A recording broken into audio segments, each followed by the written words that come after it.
Todas las voces, todas las manos, toda la sangre puede ser canción en el viento.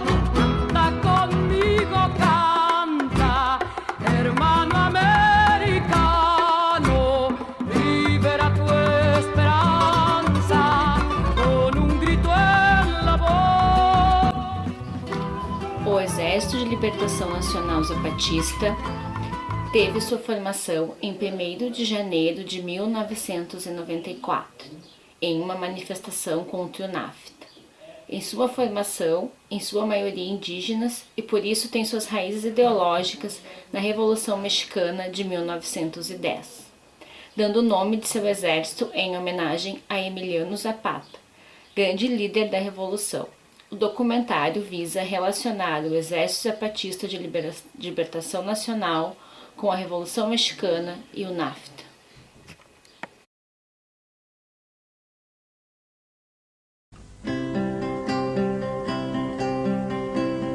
A Revolução Mexicana ela tem seu início oficial com o governo de Francisco Madero.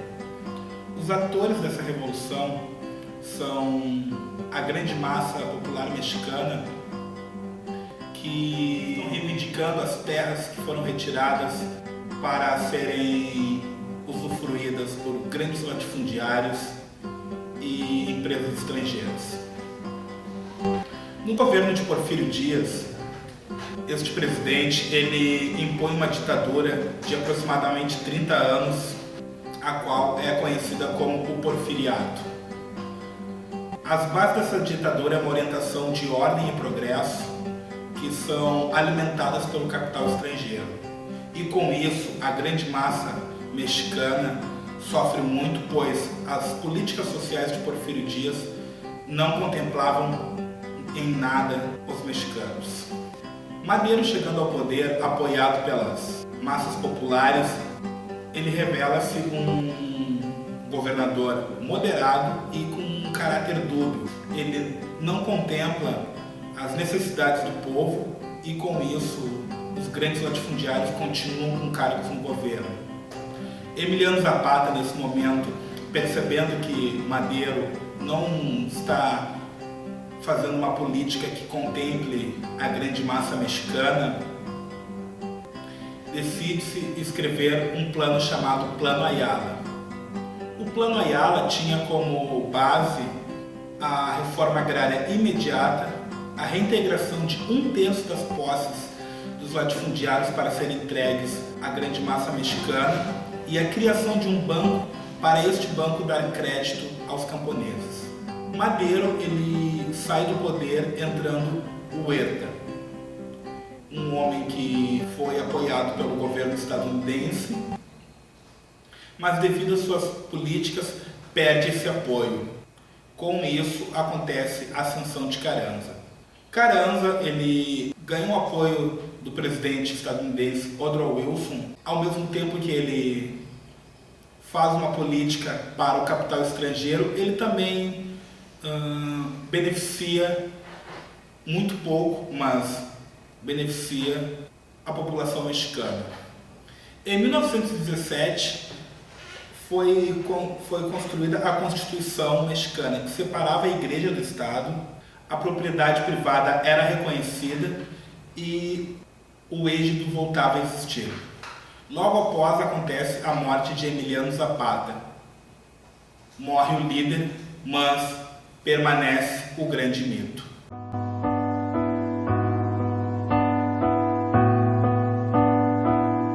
Emiliano Zapata encontrou a morte no dia 10 de abril de 1919, nesta fazenda em Morelos.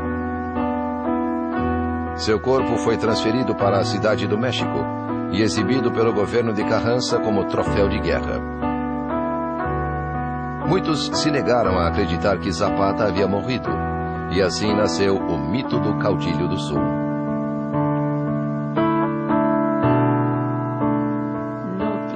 Não tem a menor importância esclarecer quem morreu. Se Zapata, o verdadeiro Zapata, ou alguém que tomou seu lugar. Eu digo isso pelo seguinte motivo.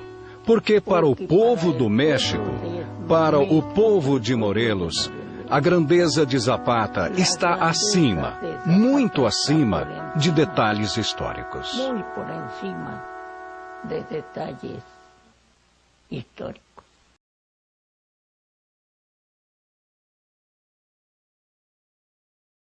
As origens do Exército Zapatista está ligado com os movimentos que marcaram o final dos anos 60 no México, especificamente na Praça das Três Culturas, na cidade de Tlatelolco, onde a polícia reprime violentamente uma manifestação de protesto feita por estudantes e pelas bases da sociedade, matando centenas de pessoas. Este evento, marcado pela carnificina, orquestrado pelas elites contra o povo, torna-se um divisor de águas no interior da esquerda e dos setores progressistas na política mexicana. Derrotados, parte das lideranças se integra ao sistema, outra se engaja em movimentos sociais urbanos ou camponeses, fundando novos partidos de esquerda, enquanto alguns dos antigos líderes optam pela guerrilha urbana, formando pequenos grupos organizados.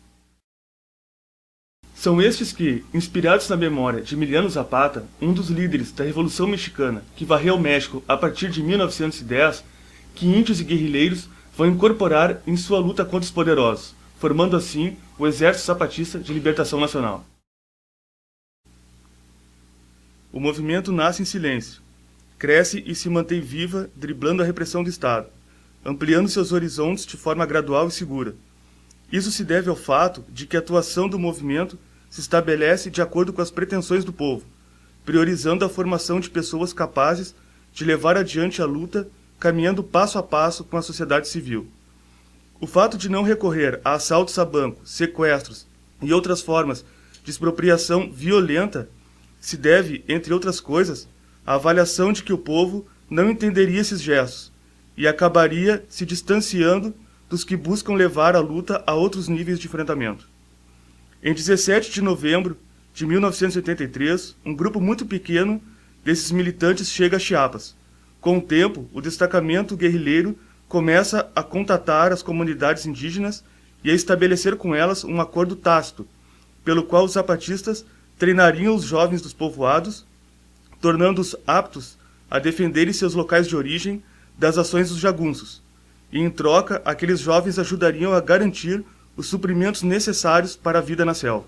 Sem recorrer a ações criminosas e sem contar com nenhuma ajuda externa, o trabalho é levado adiante única e exclusivamente com os poucos recursos de que as comunidades dispõem.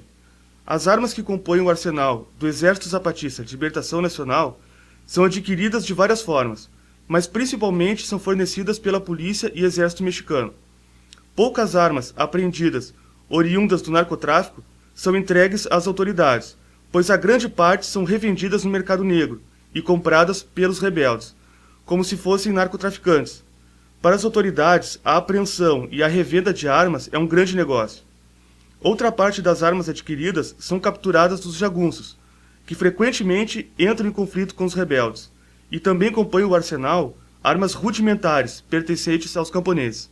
Pouco a pouco, os indígenas se tornaram maioria no interior do Exército Zapatista de Libertação Nacional, e isso começa a influenciar a sua vida interna.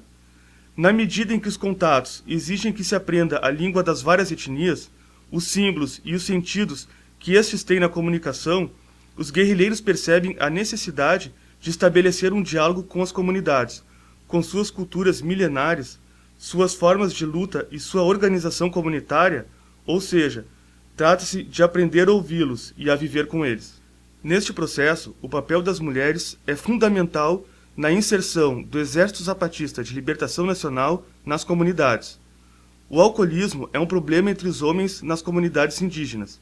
Estes se embebedam junto a comerciantes e fazendeiros, podendo revelar a atuação dos rebeldes. É então entre as mulheres que é confiado os assuntos referentes à rebelião, em reuniões secretas, dando formação e as tornando enviadas políticas. Elas convenciam os maridos a pararem de beber e decidiam em quem poderiam confiar. Esta forma deu certo, e pouco a pouco um povoado inteiro estava aliado ao Exército Zapatista de Libertação Nacional.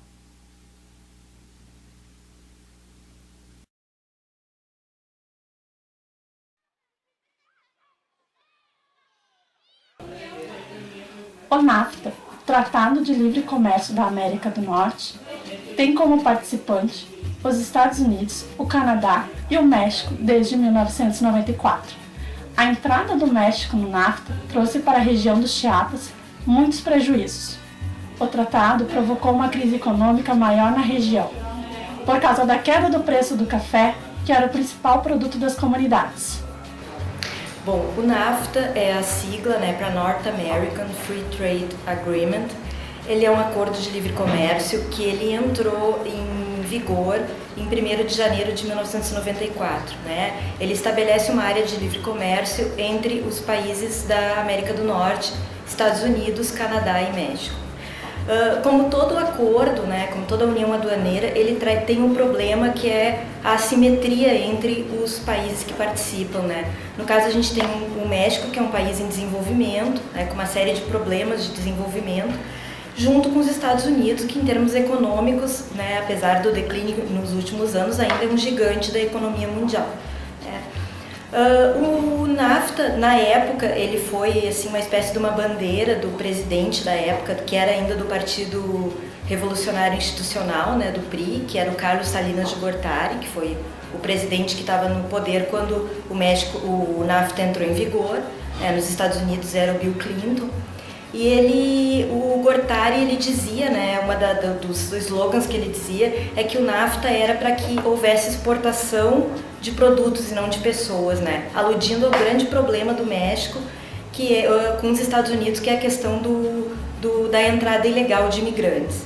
E quanto à economia mexicana, o objetivo do NAFTA era abrir, digamos, o comércio, o mercado dos Estados Unidos, que é um mercado grande, poderoso e rico, para os produtos do México.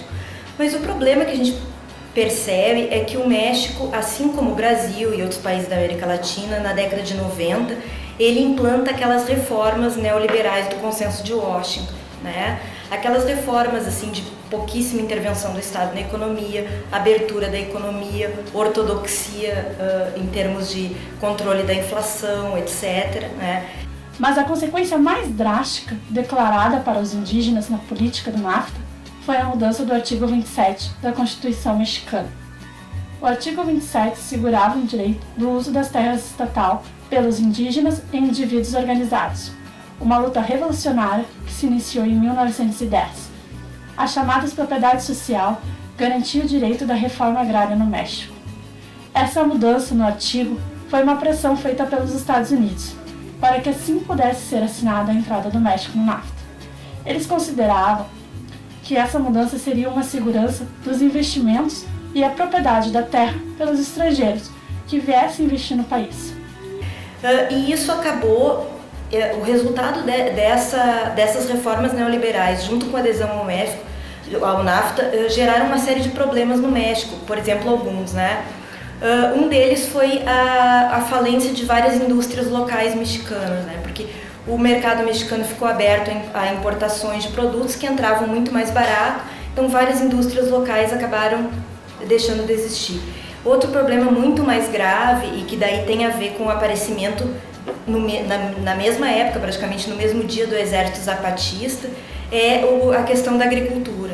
O México ele passa a importar grãos muito mais baratos e as fazendas produtoras de grãos no México acabam indo à falência, os agricultores têm que vender as fazendas para grandes grupos e isso causa uma série de problemas, êxodo rural, criação de favelas nas zonas urbanas, desemprego e problemas alimentares, que o México é um país que atualmente tem problemas alimentares sérios, tanto desnutrição como aqueles problemas resultantes assim do abandono da forma tradicional de vida, Quer dizer, o camponês que vivia no campo, plantava sua própria comida, tinha ali os seus animais, fazia sua própria pecuária, agora compra comida industrializada no supermercado.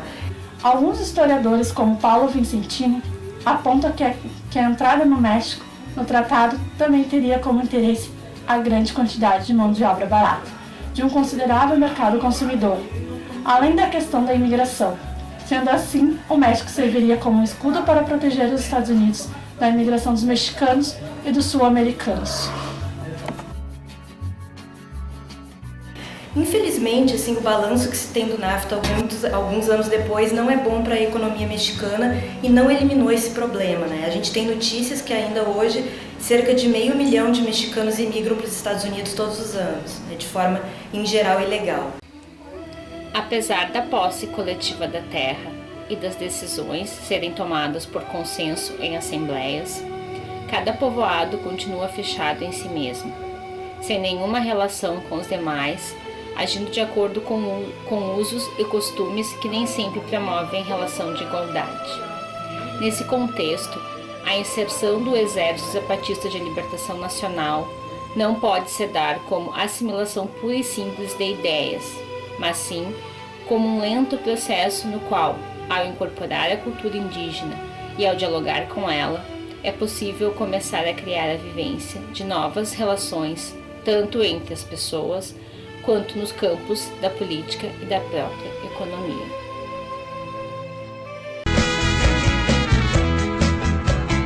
Ya se mira al horizonte, combatientes zapatistas, el camino marcaremos a los que vienen atrás. Vamos, vamos adelante, para que salgamos en la lucha avante, porque nuestra patria grita y necesita de todo el esfuerzo de los zapatistas. O Exército Zapatista de Libertação Nacional, ele mantém várias características de sua origem, que vem desde 94, como por exemplo, continua sendo um movimento de defesa dos oprimidos, é um movimento que tem um caráter reivindicatório de mudanças, ainda é um movimento ligado aos camponeses da região de Chiapas, mas também é um movimento urbano, e o que traz de novo no movimento é o caráter midiático. Hoje o movimento ele continua sendo um movimento político que busca negociações, mas ele tem vários componentes atrelados à mídia, possui site, um site destinado aos mexicanos, outro site destinado à comunidade internacional. Ele possui uma rádio na região de Chiapas já há algum tempo.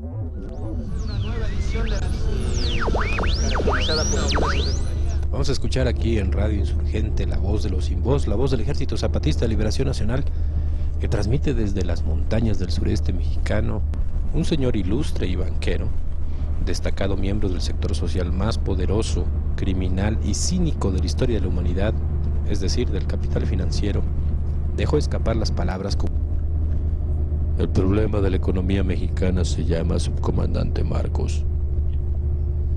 La sentencia de muerte está dictada. Los dineros empiezan a buscar el precio de la bala que elimine esse problema.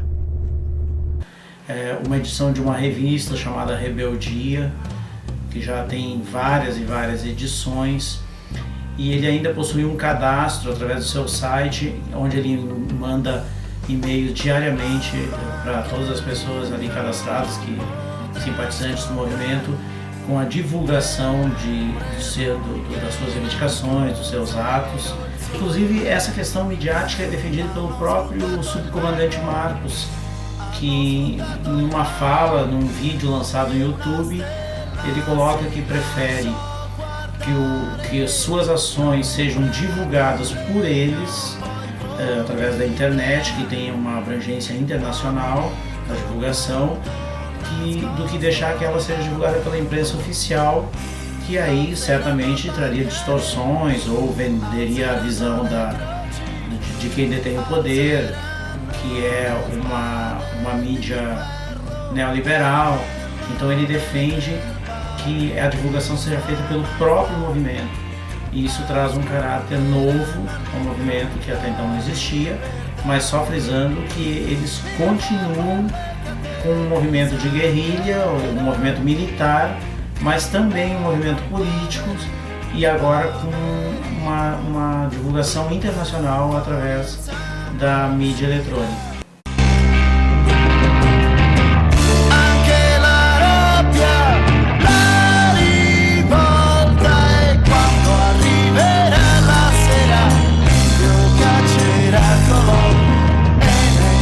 Pensieri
Exército Zapatista de Libertação Nacional prova que Fukuyama estava errado.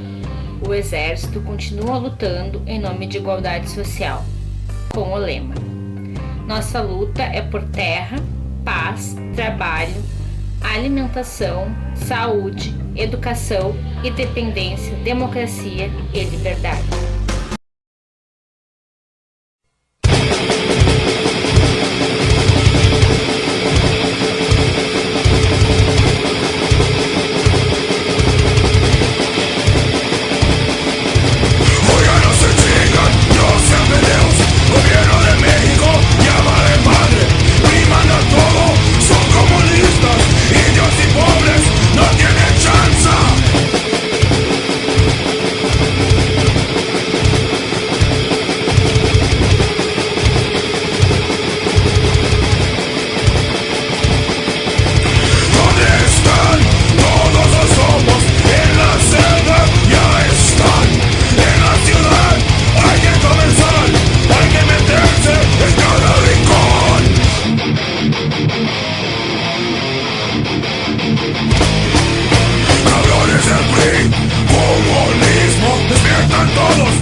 Zapata, viva Chiapas, viva México, viva la revolución, cabrones del PRI, comunismo, despierten todos, revolución, con